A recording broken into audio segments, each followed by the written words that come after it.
What if the most powerful skill you could develop wasn't money, influence, or physical strength, but the ability to see things clearly, without distortion or distraction? Most people go through life reacting to emotions, chasing desires, or getting lost in noise they cannot control. Yet Marcus Aurelius, a Roman emperor burdened with wars, political betrayals, and plagues, believed the highest discipline was not commanding armies or collecting wealth, it was mastering his own mind. Why would a man with the world at his feet value clear thinking above all else?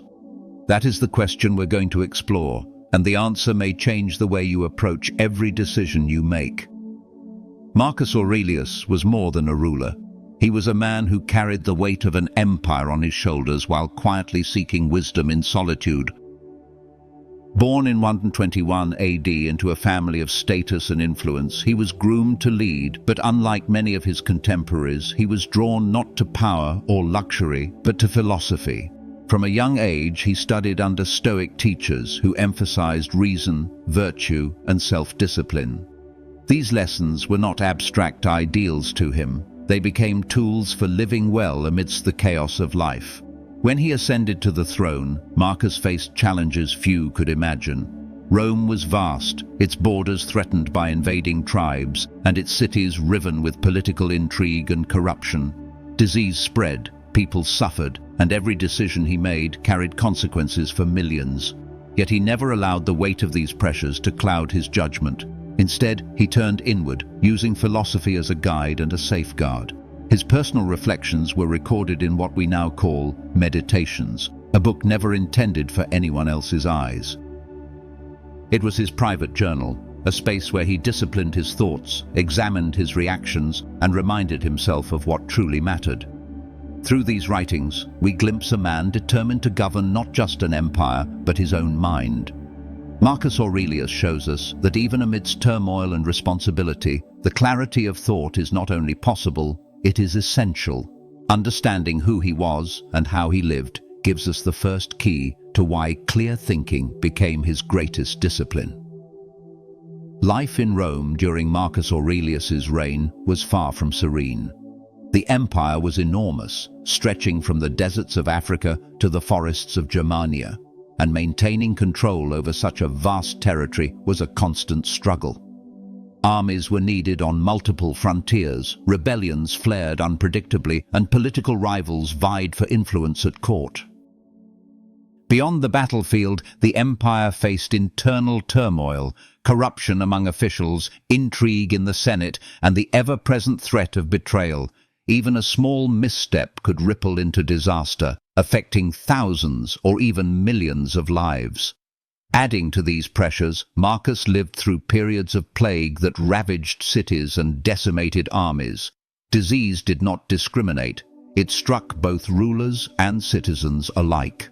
Families were torn apart, supply lines faltered, and the fear of death loomed over everyday life.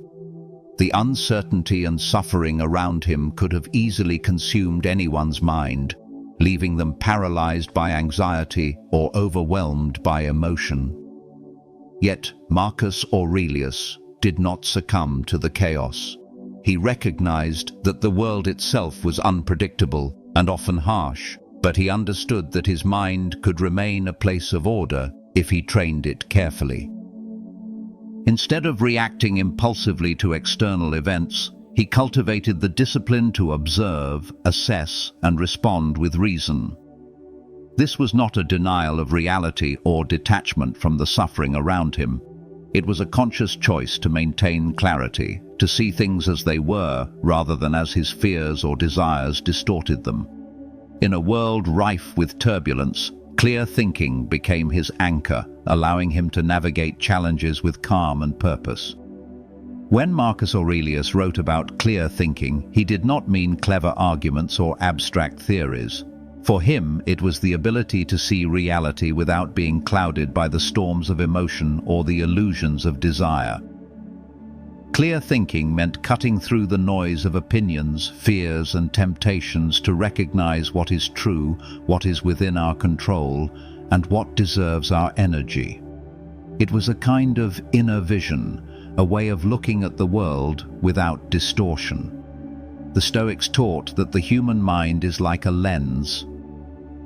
If it is clouded by anger, fear, or greed, then everything appears bent and broken. But if the lens is polished through discipline, the world can be seen as it really is. Marcus practiced this daily. He reminded himself not to be carried away by anger at others, because their actions often came from ignorance rather than malice. He reminded himself not to fear the future, since it was outside his control. He reminded himself not to chase after pleasures or possessions, since they offered no lasting value. In our own time, clear thinking is just as rare and just as necessary. We are surrounded by constant noise, opinions on social media, pressure to succeed, fears about the future. It is easy to let these forces take over our minds until we cannot tell what truly matters. Marcus' vision of clear thinking offers a path out of this fog. To him, the greatest discipline was not about controlling the world, but about controlling the way we perceive it. It is the practice of asking, am I seeing this clearly, or am I letting my mind be pulled off course? Marcus Aurelius understood that the greatest enemy of clear thinking was not the world outside, but the emotions within. Anger can make us see enemies where none exist. Fear can make us exaggerate dangers until they paralyze us. Desire can blind us to what is right, pulling us toward things that harm us more than they help. Emotions are not evil in themselves, but when they take command, reason becomes a servant rather than a guide. He often reminded himself that anger at others was wasted energy. People act as they do because of what they believe, and most do not choose their beliefs with care. Why grow furious at someone who has never learned how to live wisely? Fear was another danger. In his writings, Marcus constantly returned to the truth that death comes to all, and most of the things we fear will never matter in the end. By bringing death into focus, he stripped fear of its power. And as for desire, he reminded himself that pleasure fades, wealth is fleeting, and recognition is shallow. To chase them is to be chained to illusions. Think of the last time you reacted in anger to someone's words, or felt fear over a future event that never arrived, or chased something you thought would make you happy, only to be disappointed. In those moments, the mind was clouded. Marcus believed the discipline was to pause, to step back, and to ask, is this true? Is this useful? Is this within my control? By practicing this, he trained himself not to be enslaved by passing emotions, but to act from reason. And in that steadiness, he found freedom. For Marcus Aurelius, clear thinking was not a gift someone was born with. It was a discipline, something built through practice and repetition, like training the body through exercise. The mind, left unchecked, easily slips into habits of distraction, self-pity, or illusion. But just as a soldier sharpens his skills each day, Marcus believed the mind must be sharpened through constant attention. He often used writing as his exercise. Each entry in meditations was not meant for others, but for himself. He would remind his mind of simple truths, that life is short, that the opinions of others mean little, that only virtue truly matters. In this way, he rehearsed the lessons he wanted to remember when tested. By writing them down, he strengthened them, making them ready at hand when the moment of trial arrived. Marcus also practiced questioning his own thoughts. When faced with anger, he would ask, is this person truly harming me, or am I letting my pride exaggerate the offense? When confronted with fear, he asked, is this event under my control? If not, why waste energy worrying? When tempted by desire, he would ask, does this bring lasting value, or is it only a passing pleasure? These simple questions acted like a filter, separating what was clear and true from what was deceptive. Over time, this discipline created a habit of clarity. He trained himself to pause before reacting, to examine before judging, to choose carefully instead of being dragged by impulse. The mind, he believed, must be treated like a field. If left unattended, weeds will grow, but if cultivated with care, it can produce wisdom and peace. This discipline was the foundation of his strength, and it is just as necessary for us today.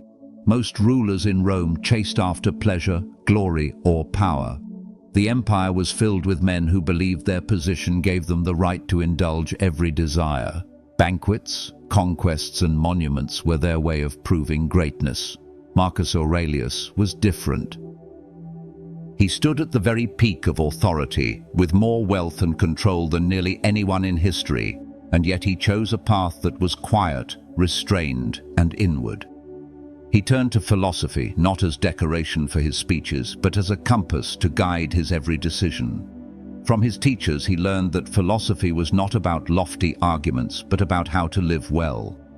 One of his most important mentors, Rusticus, showed him the value of humility and discipline. Rusticus encouraged him to avoid the empty show of rhetoric, to prefer truth over style, and to listen before speaking. These lessons kept Marcus grounded. Later, the Stoic writings of Epictetus taught him that true freedom comes not from ruling others, but from mastering oneself. In an age where emperors were remembered for wars or monuments, Marcus sought to be remembered, if at all, for his character. He rejected excess, lived simply, and used his authority to serve rather than to consume. His devotion to philosophy shaped him into a leader who was not swept away by flattery, arrogance, or fear. This was extraordinary because almost no one in his position could resist the temptations of absolute power.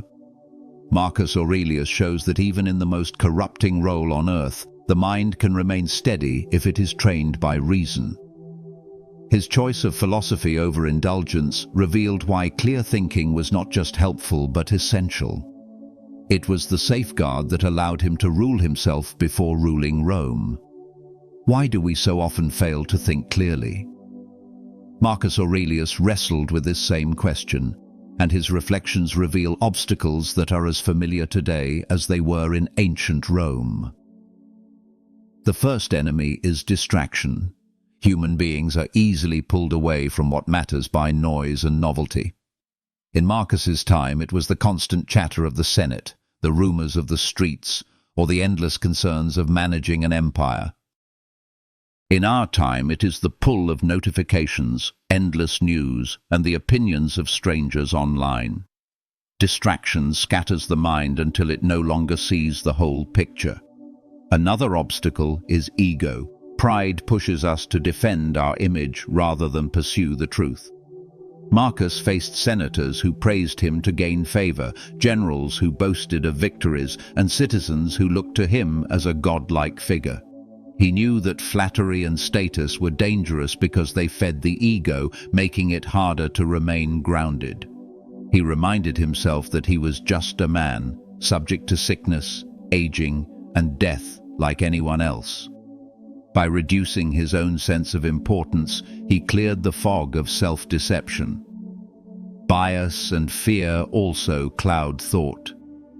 People are quick to see what they want to see, to believe what supports their comfort, or to fear what challenges it. Marcus recognized this weakness in himself and fought against it by asking whether his judgments were based on reason or on impulse. Without clarity, he knew a ruler could be led astray by scheming advisors or public opinion, just as an ordinary person can be misled by gossip or prejudice. The challenge Marcus identified is timeless. If we do not guard the mind, it becomes a prisoner of distraction, ego, and fear.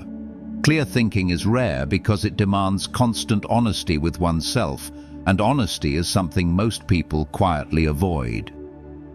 Marcus Aurelius believed that the greatest freedom a person could ever have was not political liberty, wealth, or power, but the ability to govern one's own thoughts. He saw that most people live as slaves, not to emperors or rulers, but to their own desires, fears, and impulses. They may appear free, but inside they are chained. To him, clear thinking was the key to breaking those chains. When storms of events swept across his life, wars, betrayals, sickness, Marcus reminded himself that these were outside his control. He could not stop the plague. He could not dictate the hearts of other men. He could not bend fate to his will.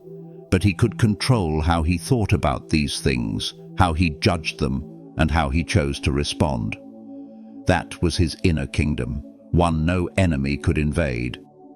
He often reflected on the difference between what belongs to us and what does not. Our reputation, our possessions, even our health, these can be taken away. But our reason, our judgments, our choices remain in our own keeping. That is where true freedom lives. A person who thinks clearly cannot be enslaved by misfortune. Even in hardship, he remains in command of himself. Imagine two prisoners. One rages, curses, and despairs, consumed by the walls around him. The other accepts what he cannot change and turns inward, finding strength and clarity in his thoughts. The first is chained twice, by iron and by mind. The second, though outwardly bound, remains inwardly free. This was the freedom Marcus sought, and the one he believed clear thinking could give to anyone, emperor or common citizen alike. Marcus Aurelius wrote often about death, not because he was morbid, but because he knew that remembering death clears away the illusions that cloud the mind.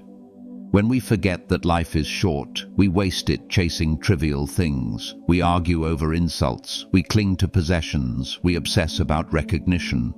But when we remember that death can come at any moment, these pursuits lose their hold. Death becomes a teacher, stripping life down to what is essential. Marcus reminded himself daily that he, like every man, was mortal. The robes of an emperor did not protect him from illness or age. The armies at his command could not shield him from time. In the end, all men lie down in the same earth. By reflecting on this, he freed himself from vanity and fear. Why fear what is natural? Why cling to what you cannot keep? Why waste the present on things that will not matter in the face of eternity? This focus on mortality sharpened his vision. It reminded him that every decision carried weight, not because of fame or legacy, but because time is limited and each action shapes the soul.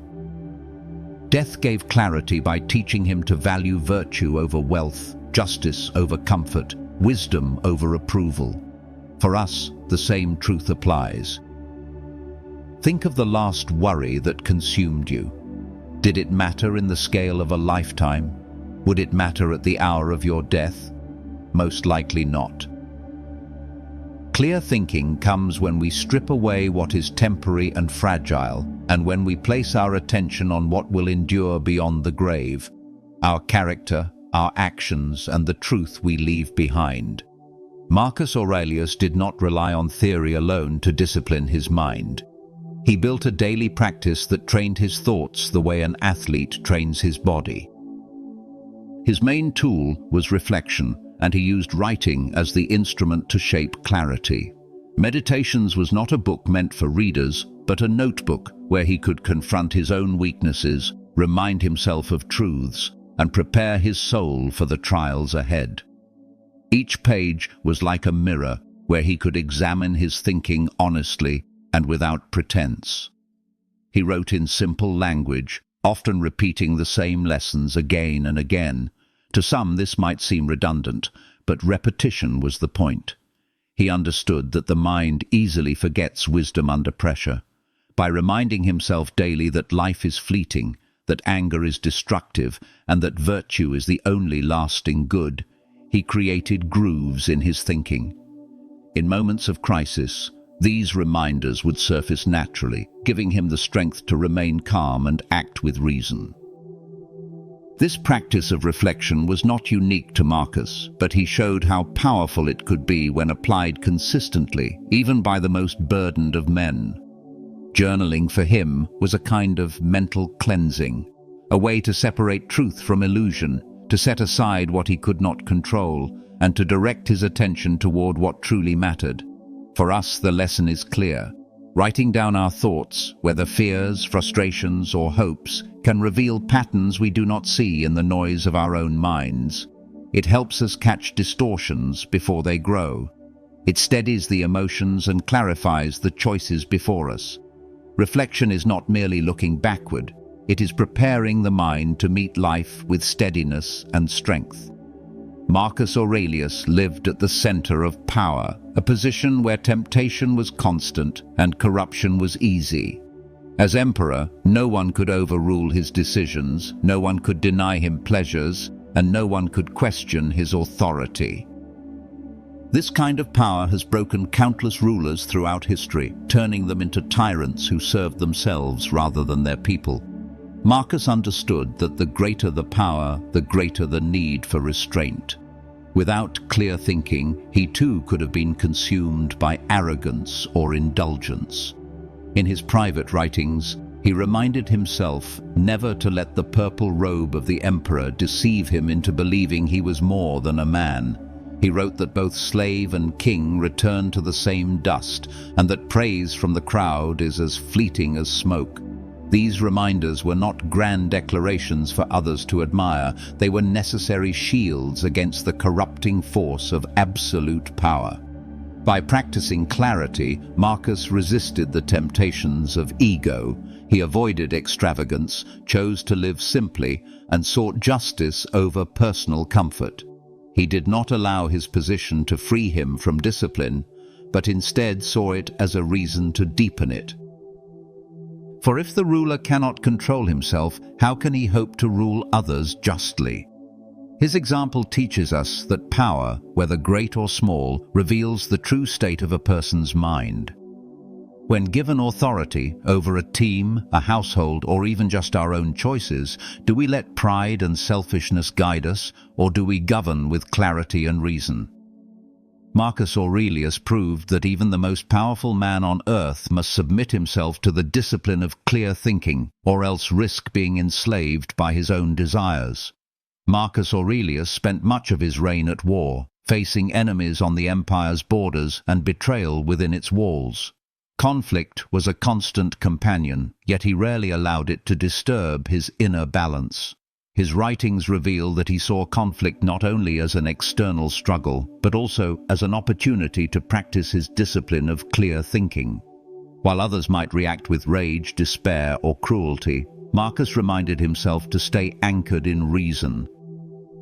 He knew that while he could not control the actions of others, he could control the judgments he made about them. When generals betrayed him or senators schemed behind his back, Marcus wrote that their actions came from ignorance or weakness, not from any true power to harm his soul. By seeing conflict in this way, he stripped it of its ability to poison his heart with bitterness. Even in the face of battle, he urged himself not to hate the enemy, but to understand that they too sought what they thought was good. Hatred, he believed, clouds judgment, while clarity allows justice to be served without corruption. This principle can be applied far beyond the battlefield.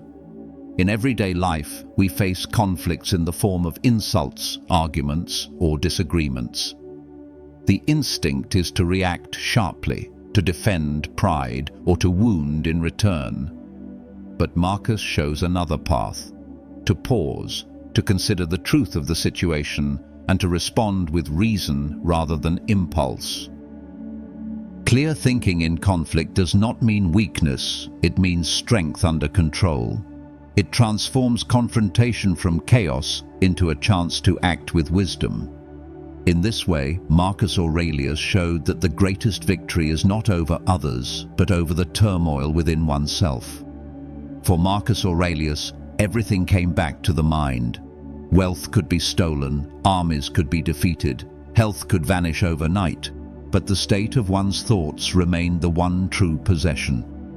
This is why he saw clear thinking as life's highest discipline. It was not about brilliance or cleverness. It was about honesty with oneself, steadiness in the face of emotion, and the ability to separate what matters from what does not.